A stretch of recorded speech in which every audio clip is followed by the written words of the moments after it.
Guys, we got to talk about PlayStation. So listen, man, some craziness going on regarding PlayStation, and it officially started either today or yesterday. I don't remember the exact day, but the PlayStation Blackout has officially begun.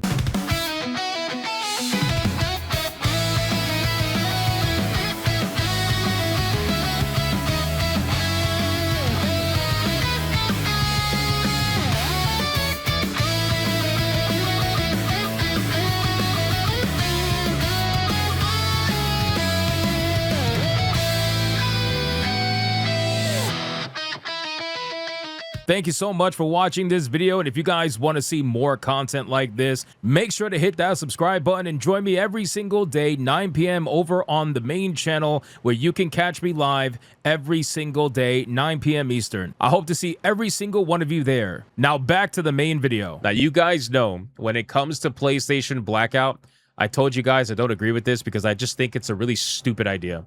I think it's dumb to tell the company that you plan to come back a week later.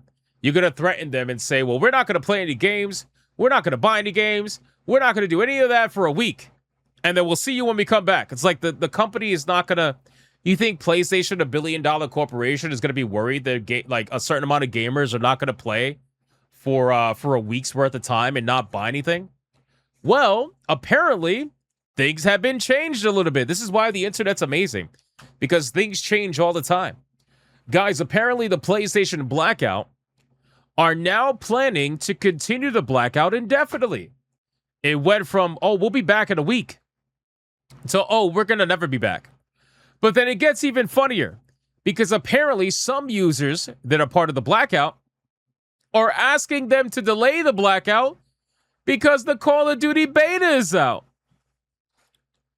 Bro, these guys are ballin' gun gamers trying to pretend to be activists. If you're out here telling people to please delay the blackout because you want to play Call of Duty, nobody is going to take you serious, brother. You've got to be kidding me, my guy. Nobody's going to take you serious. What are you doing? Just go play Call of Duty and stop playing activists at this point. So they plan to originally do 1 week, right? But organizers have changed the plan, and there is now no fixed end date. They say the blackout will continue until Sony realizes their mistake. Players are asked to log off, stop playing, avoid buying games, and cancel subscriptions for as long as they possibly can. Here's what I'm going to tell you guys. I told you from the beginning that the blackout thing was really stupid. All right? I'm not going to tell you to boycott a company. You're a grown-ass person. You're an adult. I'm going to treat you like an adult. You do whatever the fuck you want. However, what I will tell you is that the only choice that needs to be made is, are you going to stay or are you going to walk away? That's the only choice that needs to be made. Don't do this whole, oh, I'm gonna boycott for a week and then I'm gonna go back. Like, nobody cares. Nobody cares about that. You sound stupid. The company knows you sound stupid. You probably even know you sound stupid. You know you really don't want to do this shit.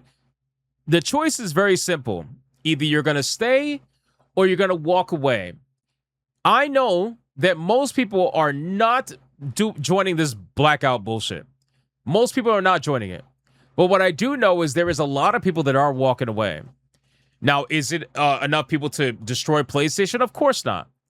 But realistically, there is a lot of people that are walking away. I've seen many people personally walk away. A lot of them building their own PCs. Some of them are going to Xbox or whatever, or some of them going to Nintendo. But realistically, people are walking away. And that's what you need to be doing. You need to walk away, or you need to stay and just say that you're going to eat the slop and that you're going to deal with everything that PlayStation is about to do to you in the next 2+ years. As long as you understand what's happening, right? As long as you can make an informed decision, that's the most important thing. Because the truth is that PlayStation is trying to do everything in their power to ensure that most people are not informed. Because if they were really trying to inform people of the impending end of physical media, then they would have made the announcement on the PlayStation Network. To my knowledge, they have not made the announcement on the PlayStation Network. They first announced it on their PlayStation blog that nobody reads. Obviously, it went viral on Twitter, but the normies aren't using Twitter. The normies are just logging into their PlayStation console, they're playing their NBA 2K, and they're logging off. So the only way for these people to really know what's happening is for there to be a glaring announcement when you launch your PlayStation. Hey, by the way, we are no longer going to be making physical media for this console. But they haven't done that. You know what they have done? They made a glaring announcement and a massive banner for you to buy GTA 6 immediately.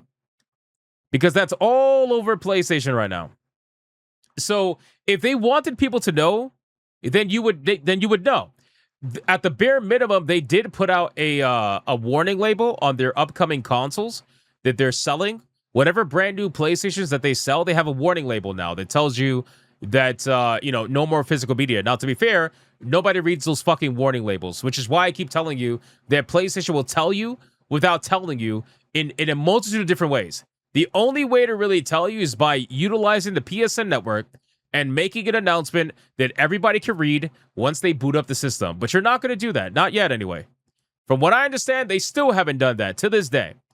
So in any case, the Blackout's really stupid.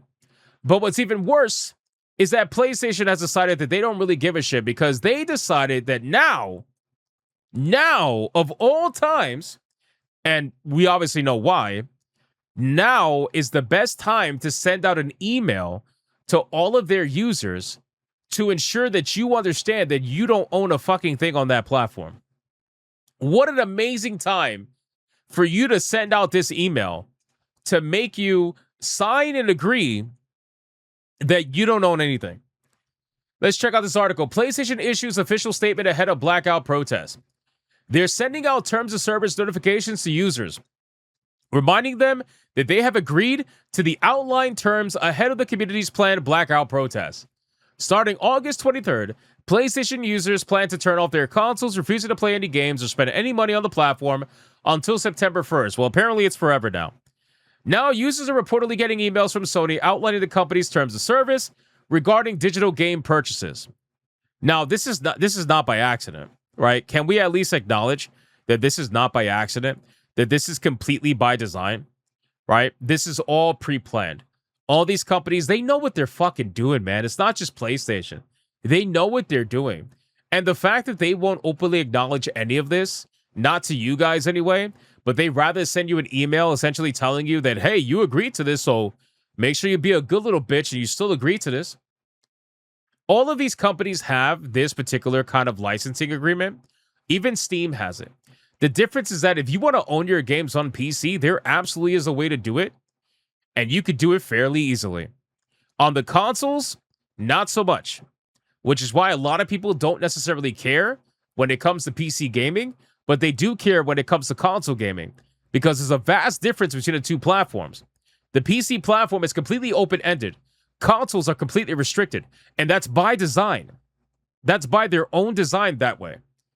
The primary driver behind the PlayStation protest is recent announcement that we already know about the no physical editions. Users with PlayStation accounts have reportedly started receiving email reminders from Sony outlining their agreement to PlayStation terms of service in the wake of the company's digital-only shift. Part of this email reiterates that the digital PlayStation software is licensed to the player, not sold, and can be revoked if the account is banned or closed, which is gaining attention from users due to its alignment with the grievances surrounding the upcoming protest. It's not clear if the timing of this email is a direct response to the upcoming Blackout protest or simply coincidental. Nothing is coincidental. I'm sorry, nothing is coincidental. If you really believe that this is coincidental, I think that's kind of hilarious. Again, they know exactly what they're doing. And PlayStation knows that they're just going to put this out there, send this email to you, and 98% of people are not going to read it. Actually, probably 99% of people are not going to read it. They know that, right? They know that. So here's what it actually said. And what it says here is pretty much the same in like all services. Xbox, Steam, it's all the same for the most part.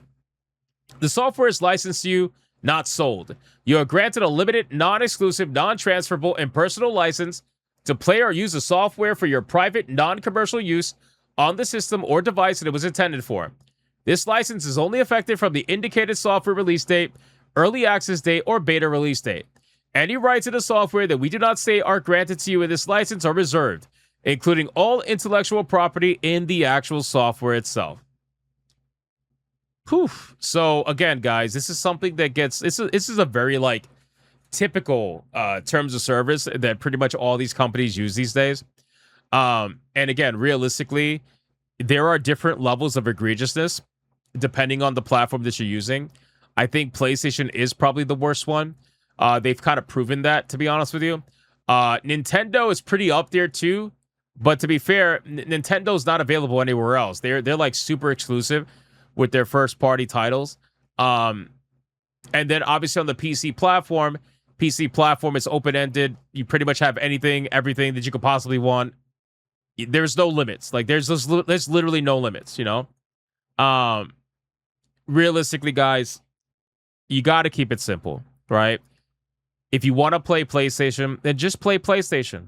That's what it is. There's nothing wrong with that. You want to play PlayStation, go ahead and play PlayStation. As long as you understand what is going on.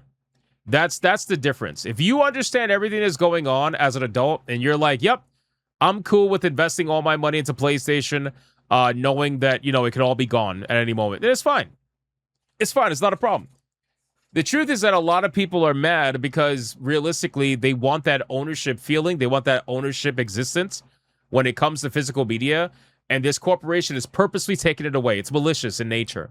They're not taking it away to save costs because, as we discussed before, these companies will waste money on the most ungodly, stupid shit and then try to convince you that they have to take away physical media because the cost, guys. It's the cost, guys. It's the money, guys. You know what I'm saying? It's not the fucking money. It is not the money. None of this is about money. This is all about control. And truthfully, this is about them. I personally think, and this is just my personal opinion, I think these guys want to be Steam so fucking bad, it makes them hurt. I think they want to be Steam so bad. I think that they see Steam, they look at Steam, and they're like, look at this all digital platform making all this fucking money, $20 billion a year with 330 some odd employees, with each employee being one of the highest paid employees in the gaming industry by a long shot. I think they looked at Steam and they're like, we want to be that. We want to be that, but for our own platform. And if we can somehow convince our own platform to give up the thing that differentiated us from PC, but still convince them that there's a reason to use them over PC, well, that's what they're going to try to do. And realistically, I think that's impossible. I think that's impossible, honestly. But I mean, what do I know at this point? I think PlayStation really wanted to be Steam, which is why they're taking away their games, their single-player games that they're going to try to use to differentiate themselves from Steam. And they're going to use that to try to, you know, win people over instead of physical media. Because physical media was the thing that differentiated them from Steam, from PC gaming. The fact that you can actually collect an actual disc was what separated them. Now they don't have any of that. So now, instead of the actual physical media, now they got to differentiate themselves with software. And considering that they don't have a platform that's as good as Steam, or nowhere near as detailed as Steam, the only way they can differentiate themselves is by trying to go the exclusive route. It's amazing that old habits die hard. And these companies tried to go away from exclusives, and now they're relying on exclusives again to try to bolster their numbers. I mean, look at the way that they're advertising. I don't know if you guys saw the recent advertisement. Sony's latest PS5 advertisement revives exclusivity language following a recent report that is ditching PC ports. They're marking Wolverine PlayStation 5 exclusive, right? Their latest advertisement revives exclusivity language. New ad proclaims Wolverine, Ghost of Yotei, and Astrobot are only on PS5. So again, guys, they believe that removing physical media is going to be made up by video games like Wolverine, Ghost of Antifa, and Astrobot. That's what they believe. They believe that they're going to become a dominating digital platform with video games like Wolverine, Ghost of Antifa, and Astrobot. I mean, I suppose, you know, last I checked, they only got what, like 13 exclusives or something like that on their platform. A platform that used to have 400 exclusives in its lifetime. And every single year, it's been dwindling more and more and more and more and more. Because here's the thing. most people don't realize that PlayStation, just like Steam, make most of their money on what? Third-party video games. They make most of their money on third-party video games. They make most of their money on third-party microtransactions and their glorious first-party titles that all the PlayStation shows convince you are the most amazing things since fucking sliced bread. They pale in comparison to the money that they make on third-party titles and third-party microtransactions. So yeah, in theory, I really do believe that they want to be Steam. They desperately want to be Steam. But see, they want to be Steam with control, though. They want to be Steam with an extreme amount of control. They want to be Steam, but with a locked down platform where they control every little thing that happens. That's what they want to do. They want to be, if Steam is freedom, right? If Steam is viewed as freedom, PlayStation wants to be the fucking communist. That's what they want to be. They want to be the communists to Steam's freedom. And then Epic Games is like the Special Olympics that nobody cares about. You know what I mean? So, in all seriousness, guys, all jokes aside, I don't think that this is going to be a strategy that's going to be something that's going to work out in the long run, not from a first-party perspective. I think that they are definitely going to continue to rely on third-party, and here's my reasoning why. Aside from the fact that the numbers are obvious, aside from the fact that third-party carries PlayStation more than first-party ever will, what do you guys notice in the switch-up in strategy when it comes to PlayStation? What do you guys notice when it comes to certain video games that are releasing on PlayStation? PlayStation has decided that third-party is the way they're going to live. They've decided that third-party is the way they're going to become, the Steam of a lockdown ecosystem. So what they've started doing is they are going to switch up their strategy, and now they're going to start paying for exclusivity because they themselves cannot create exclusivity. They have very little video games in the pipeline to be able to offer exclusivity, and most people think they're shit. Some of these games sell a couple of million copies. They're not selling nowhere near as much as their original iterations did. Spider-Man 2's nowhere near as much as Spider-Man 1. God of War Ragnarok nowhere near as much as God of War 2018. So what are they doing? They're paying for exclusivity now. They got Silent Hill Townfall, 6 months of exclusivity. They paid for that. They don't have any hand in development in that game. They paid for that. Phantom Blade Zero, 12 months of exclusivity. They paid for that. They have nothing to do with. They paid for that. That game is published and developed by one particular Chinese company. But PlayStation approached them and we're going to pay you for 12 months. This is going to be a thing for this remaining generation and the new generation. PlayStation's strategy is going to be, we're going to pay for exclusivity instead of actually making exclusive video games. So I guarantee you there's going to be a lot of third-party studios, and you're going to see them. I can pretty much guarantee this. You're going to see them come out, and they're going to be announcing timed exclusivity for PlayStation. They're still going to come out on PC because they don't want to get felted. They already know, we got to release on Steam. They already know that. See, PlayStation's so fucking desperate to beat Steam, but at the end of the day, they still know that the third-party studios need Steam, and they're not going to release only on PlayStation. They already know that. But at the very least, they could try to drown out Xbox and maybe Nintendo, because Nintendo's competing in third-party now a lot. They decided to try to compete in third-party again. So that's what their strategy is going to be, in my opinion. They're going to be paying for exclusivity because they themselves cannot do exclusivity as much as they used to do. So we'll see what ends up happening with all this. I think the timing is really fucking bad. Even Kotaku, a company that shills for all these corporations, PlayStation chooses the worst possible time to blast players with reminders that they don't own their digital games. Again, guys, if Kotaku's telling you you probably had a bad idea, then it most likely is a bad idea.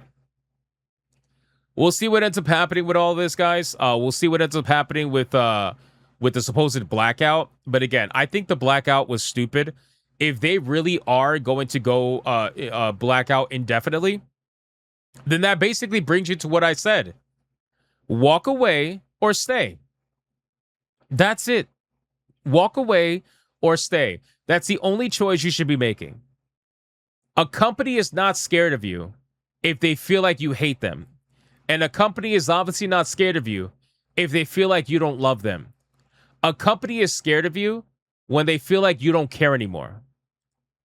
When the apathy has set in and you don't give a shit anymore, that's when they're like, oh, fuck. Because when you hate them, they know they still have you locked emotionally. When you love them, obviously they know they got you shilling for them. But when you say, I don't even give a shit anymore, that's a lot worse for them. And now they got to figure out what to do. Because if too many people start feeling that way, if too many people start feeling like they don't give a shit anymore, well, then people actually walk away. So we'll see what ends up happening, boys. But that's basically it for PlayStation, ladies and gentlemen. It's an interesting situation overall. Interesting situation overall.